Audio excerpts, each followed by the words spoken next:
Friends, ఈరోజు తులసి యొక్క ఉపయోగాలు చెప్పబోతున్నానండి. ముందుగా తులసి మొక్క గురించి తెలుసుకోవాలి కదా. తులసి హిందూ సాంప్రదాయాల్లోనూ ఎంతో ప్రాముఖ్యత ఉన్న మొక్క. తులసి మొక్కను ఎంతో పవిత్రంగా భావిస్తారండి. తులసిని బృంద అని కూడా అంటారు.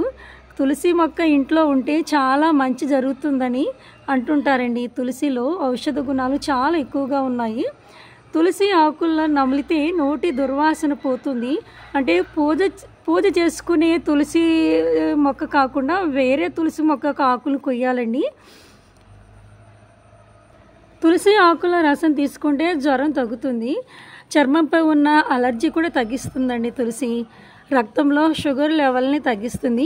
జీర్ణక్రియ సాఫీగా జరుగుతుంది. కిడ్నీలో రాళ్ళు ఉన్నా కరిగించేస్తుందండి. కాలేయం సక్రమంగా పనిచేసేలా చేస్తుంది. ముఖాన్ని సౌందర్యవంతంగా ఉంచుతుంది అనమాట. మొటిమలు మచ్చలు ఉన్నా పోతాయి. దగ్గు జలుబు నుండి ఉపశమనం కలిగిస్తుంది. తులసి నుంచి తీసిన నూనెను సౌందర్య లేపనాలకు వాడతారండి. చూసారు ఫ్రెండ్స్, వీడియో కనుక నచ్చితే ఒక లైక్ కొట్టండి, వీలైతే సబ్స్క్రైబ్ చేయండి.